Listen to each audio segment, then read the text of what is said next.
Hey, morning guys. It's Monday morning, still at Quartzfest, just making some breakfast. This is going to be freestyle videos, so no agenda today. We are going to be setting up the N9SAB link dipole, the one I'm testing for 2 more keys. But yeah, we're boondocking out here. I don't think I've shared recently my RV, but I did decide to bring my full grind and brew. It actually works with the generator running, even though this thing pulls close to 20 amps when it's grinding. And just making some breakfast, so eggs, cheese, a little bit of sausage, and yeah, small RV. This is just a 27-footer, but we do have a full-size closet, plenty of room for all my gear in here, modest bed, and ton more gear. Since we have a Class C, I've got room for more loadout than I could ever need. And I did the Wally World thing. That may be a reference that people under 40 won't get, but I parked way the hell out in Egypt, so I'm pretty much on the outskirts, and I won't have to deal too much with all of the traditional hamsters. Brought the pup, Scout. He's been a really good dude. And yeah, we're gonna take a look at this antenna, first impressions, first time setting it up. I'm out of coffee, so see you guys in a bit.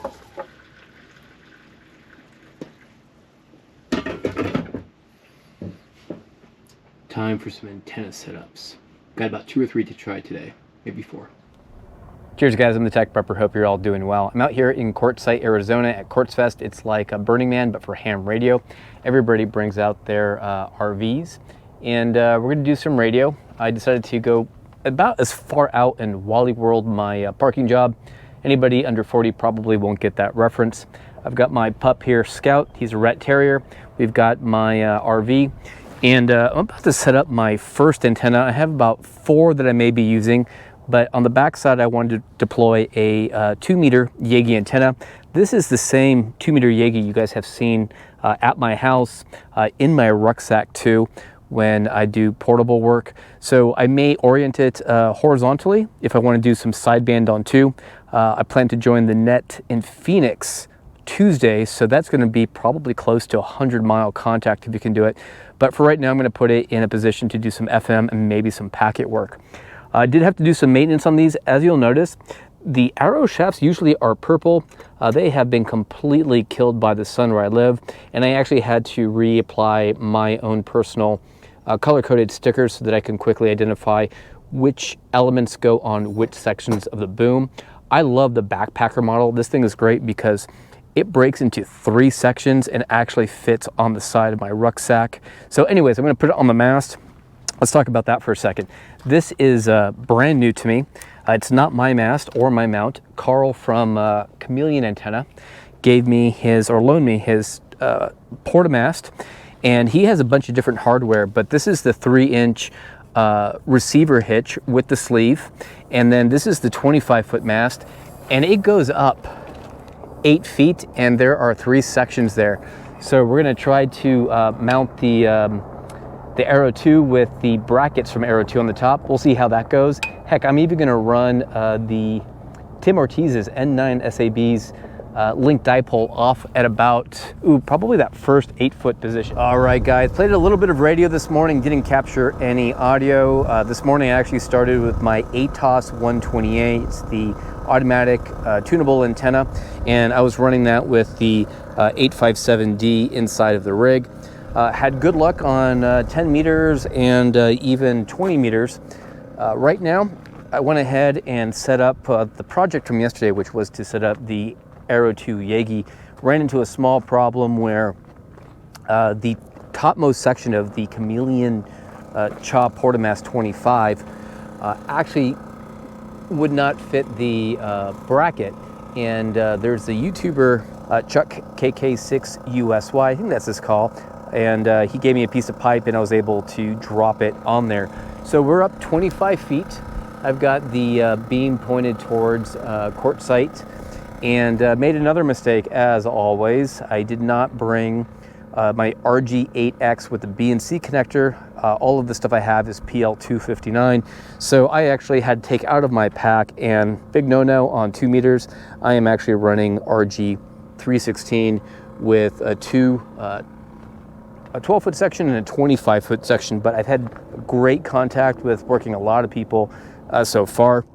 I'm using my backup Yaesu 857D. Was working some simplex on 2 meters. I have the Biowino lithium iron phosphate 12 amp hour battery. And then in just a bit, we're going to take a look at Tim Ortiz's N9SAB's link dipole for 20, 40, 60, 75, and 80 meters. So stand by. This is going to be a very choppy video, but hopefully it'll be fun. You guys will get a sense for what Quartzfest is all about and operating with the RV. All right, folks, so I finally got the N9SAB link dipole set up for my configuration. Apologies for any wind noise. Hopefully the dead cat does work out. So my deployment is very specific to my terrain and my communication goals. I primarily commissioned this antenna because I wanted it to be an NVIS antenna, near vertical incident skywave antenna, specifically designed for local and regional communication. And I wanted it to take me from 40 meters through 80. So I've got it on my trekking pole here because we don't have a whole lot of trees out here in the Sonoran Desert. So 4 foot was the design on the end. And I've got a S-clip carabiner with some cordage. But this first section here is the link to take us to 80 meters. This link is the 75 meter section. And the way the link dipole actually works is that you break the mechanical links based on which band you want to work. So this is the 75-80. And if we head on over here, this is the 75 to 60. So at this point here, we are running on the 60 meter band, which I have never worked. I'm really curious about this. Since the links are broken, we're actually not even resonant on anything but 20 meters right now. And then this is the link for the 40 meter. This is the standard configuration his antenna comes in. And then if we keep on going, here's the link for the 20. The cool thing about it, designed in this height, I've had issues deploying traditional link dipoles because you have to bring down the center mast. In this configuration, I could just walk the line even though I'm a short hobbit and have to break the links. So it works out pretty well. I don't plan to ever run 20 meters for this. My goal is just 40 through 80 depending on the maximum usable frequency. And then all I've done here is we've got his inline choke.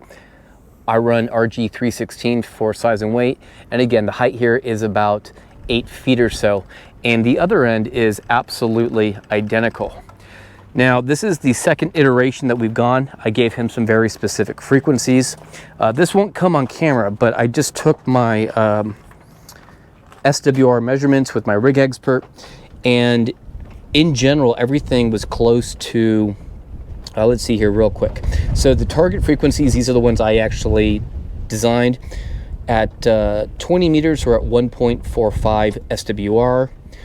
On 40, we're at 1.1 SWR. On 60, 1.10. That's the best out of the bunch. 75, we're at 1.28. And then 80 is kind of high at 2.3. It's still usable, but you can actually see we're a little bit, the lowest SWR for 80 was reading more at 3.730. So I think it needs to be a little bit longer on that last section. Maybe I'll have him go back and just send me a little bit longer section on the end. So I'm going to try to get on the air in a bit, but I just wanted to show you how ridiculous my antenna is. I don't think it is. It's purpose-built for my communication needs. All right, guys, I'll check back in with you after I've got some more details. Morning, guys. It's day 2 at Quartzfest, and I just want to walk you through my station setup and maybe some high-level planning for the day. I'm going to keep it real fluid. So yesterday we set up the N9SAB link dipole. This is the custom one. I've got the one-to-one choke there at the top, deployed at 8 feet, running RG316. I also have at the top there, again, the II Yagi up 25 feet on the Chameleon 25-foot porta-mast. Typically don't run this way, so this is not new for me, but when I have the RV, I bring a bit extra gear. I've got the Biowino folding panels. These are 60-watt panels. I don't even think they make this anymore. It's a briefcase style. I've had them for about 4 years or so, maybe a bit longer. And my operating position here is fairly modest. So this is my backup HF rig and VHF rig. This is the Yaesu FT857D. This is not the one in my man pack. This one's new to me. I picked it up for, I think, 600 bucks at a Hamfest. So I did really well on that. For the solar panel to basically top off the batteries, we're using the Dipole Power Mini 2. I'm drawing about 3 amps, which is perfect. We're topping off a 12 amp hour BioWino battery. We're going to do some digital work on my CF20, probably some Winlink to start, and a few other things. I also have my FT818 man pack in my custom TTP man pack with the armor lock frames, and I've got a digi-rig on the inside, so this will be used primarily for digital work. We're going to try Winlink first. I'm an old school pen and paper guy, or pencil and paper guy, so just an area to take some notes. And then I always like to have the ARRL band plan and some coffee. So we're going to keep it fluid today, but just wanted to share with you kind of my station setup. Again, I really don't do a whole lot of operating like this, but now that I have a little bit of luxury of putting a bunch of crap in my RV, it's a modest RV as you guys saw yesterday, should be fun. And yeah, I'm just gonna take lots of notes, test out the N9SAB antenna. SWR measurements look good with the exception of 80 meters. I'm gonna send that feedback to Tim, and hopefully he'll send me just a bit longer element for that 75 to 80 meter length. Catch you in a bit. All right guys, Tim's antenna is working on 40 meters. That sound is a Winlink session to a station that is in Wickenburg, Arizona. I believe about northeast of us. I'll put the mileage on the screen. So I'm 1 for 1. So I don't want to bother you guys on Winlink, but basically for you guys who are new, basically it's a way to use your HF rig, interface it with your computer, and to send either email point-to-point, peer-to-peer, or through something called the Winlink Global Email System. So I've got other videos, I'll point you in that direction. There's a lot of other good stuff out there. Jason KM4ECK talks about that. But in general, very happy that this antenna deployed super low NVIS height is working at 40 meters at approximately 10 a.m. local time. I ran into a small issue, not an issue. I did not fully charge my laptop before I left. It had about 48% battery when I turned it on, and decided that it was time to field charge it. Just want to show you guys how I do that. It's not ideal. The CF20 is a 16 volt DC in. So the way that I actually addressed this last year was I bought a 16 volt DC to 12 volt DC car adapter. So it actually has a male cigarette adapter. And then I believe I got this on eBay. I'll try to figure out the online store where I got that. But for the integration with my 12 volt system, I essentially have a female cigarette socket to Anderson power pole. And this probably won't come on camera, but right now the CF20 while charging is drawing about 3.2 amps, but we're producing 3.34 amps, so producing just a little bit more, about 150 milliamps more than I need. So for those of you guys who are curious on what I do, this is it. I wish it was 12 volts like the Maestro, but the Maestro is hot garbage, and I actually tested that last night. Side tangent, I was sitting over with Jason Ham Radio 2.0. Check out his channel. He's like 10 times bigger, but he has the Maestro piece of junk laptop, and I got MCOM tools to boot and actually work with that thing. It is slow as crap, but anyways, there may be a future there. I'm not going to do any kind of support for it. The only thing that thing lacks is GPS, but I've got a GPS dongle I'm looking at as being the standard that I'll probably support, and it's fairly inexpensive, like 15 bucks or less, and that'll be probably the way to help people who don't have my ruggedized gear still explore with MCOM tools and still have access to things like GPS. All right, this video is going to be freaking long, guys, but I hope you enjoy it. Enjoy the ride. Winds here last night were pretty good. The night before, I thought I was going to lose the entire freaking mast system. Easily 45 mile per hour winds, and believe it or not, the freaking Link dipole with my Bubba Engineering MacGyver setup trekking pole is working out like a champ. So no issues. I'm just using one guy point here. Anyways, time for some more coffee, and then I'm gonna go see what the YouTubers are doing. Maybe I'll go introduce you to a few folks if you're new to ham radio and don't know the amateur radio YouTube scene. We've got Chuck KK6USY, Kevin from Utah. He's got a cool channel, really great production quality. Can't remember his call. Oh, and Jason, Ham Radio 2.0. All right, morning guys. It's about 0630. Just made a cup of coffee, and I'm going to try out 75 meters. I'm on figures 3.868. Let's see if we can get somebody on the horn. And this is with Tim's antenna. This is KT7RUN, operating out of Quartzfest, Arizona. I heard some local traffic, I think, presumably in the Arizona area. How are you guys doing this morning? Pretty good, pretty good. This is Whiskey 7 Zulu Foxtrot Golf. What was your call sign again? Call sign here is Kilo Tango 7 Romeo Uniform November. The name is Gaston, and I missed your call, sir. Oh, Gaston, got you. My name is Matt, and my call sign is Whiskey 7 Zulu Foxtrot Golf. Roger, roger. Matt, we've spoke before out of New River, Arizona. I'm a bit farther west over at Quartzsite right now for the takeover of BLM land. You sound good. You're a solid 5'9" out here. Oh, God, yeah, you don't sound too bad. I am running a 1,000-watt kilowatt this morning. My phone says full size with. Yeah, we have talked before. I got your, you sent me a USL card. I got it stapled to the wall. Very good, sir. Yeah, I'm running 100 watts out here with a NVIS antenna, about 6 foot at the apex and 4 on the ends, testing it out. It's from N9SAB. Really happy with it, so I can disconnect the links to work all the way down to 20 meters. That sounds good. It's really working for you. Well, folks, I got to tell you, that little N9SAB actually got the best of me.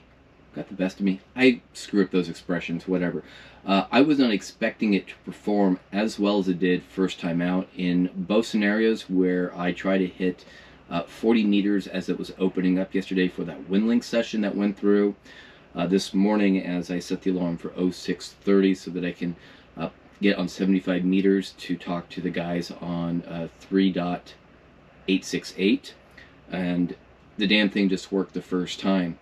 And what's amazing about this is that that's the same group I talked to in the Phoenix area. So I'm down in Quartzsite, Arizona, off I-10. It's like mile marker 17. Phoenix is down around mile marker like 140, 135 out there. So we're well over 110 miles plus to make these contacts. I'm pretty sure we're not doing ground wave. My antenna, like I said, 6 feet, 4 feet off the ends. So our signal is going basically very high angle radiation and showering the area. And that is actually interesting. I've talked to Matt before. I talked to him out of my home QTH. Very similar setup. My buddy Rob, I typically talk to him on VHF, UHF in my mobile most of the time when I'm driving around the Jeep, but finally got him on HF this morning. I had a sheer happenstance. So those guys, while I wasn't attempted to do targeted communications, I had a suspicion that my boys would be on the air. So N9SAB link dipole, I only tested it on 40 meters digital, 75 meters voice. I don't want to mess with it on 80 meters because the link's a little bit short, but I'm going to talk to Tim on what we can do maybe to add another 6 inches or so. But very happy with it. I want to thank you guys for joining me on Quartzfest. Apologies, the video quality is probably crap, but with that said, I'm the Tech Prepper. Be strong, be safe, and be prepared. Oh, and I want to thank all the members that have joined. Lots of goodies coming up. The member stream, I'm going to announce it pretty soon. It's going to be on the 31st, private member stream. I also have bags coming in, and the members are very likely going to buy those out first before I make a public announcement, if there actually are any left after I announce it to the members. Anyways, I want to thank everybody for the support. Love you guys. Take care, man. And women.